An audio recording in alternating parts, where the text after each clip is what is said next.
Kent batted with positive intent, but the weather turned out to be the only winner at the 3A County Ground, where the LV County Championship match with Derbyshire was inevitably drawn. 2.5 days had been rained off, but Kent still fancied their chances of winning, even though Rob Key edged Tony Palladino behind in the morning's 4th over. I say edged, although Key was not overly pleased with Peter Willey's decision. Key's opening partner Sam Northeast soon followed as Kent slipped from their overnight 10 without loss to 31 for 2 in the first 40 minutes or so. This was in response to Derbyshire's 118 all-out made on day 2. In spite of the loss of those wickets, Kent's intentions were clear. They wanted to get a decent lead as soon as possible and then see just how much that poor first innings showing with the bat had affected their hosts. Brendan Nash and Daniel Bell-Drummond put on a 50-run partnership in 8 overs.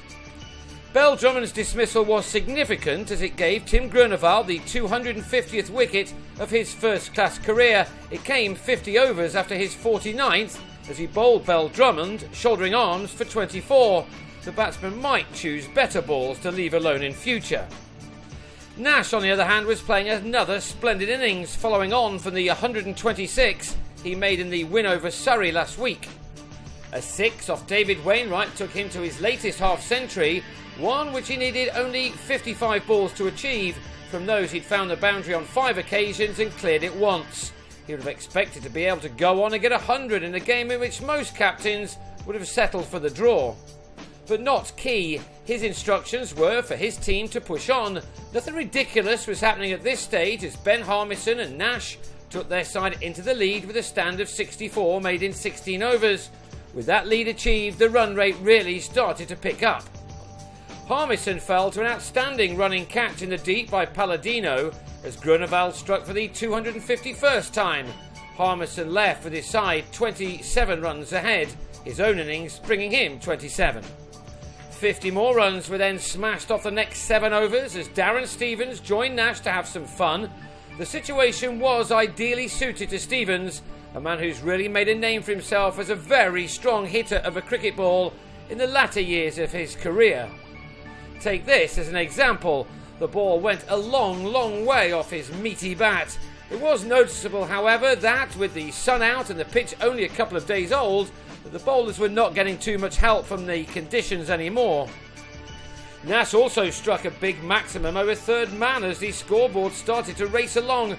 Key clearly not interested in his side batting out the day for bonus points. Nash moved past 7,000 runs in his career, incidentally. Another big hit from Stevens didn't quite have enough on it, and he too was very well held on the boundary's edge, this time by Paul Borrington off mark footed.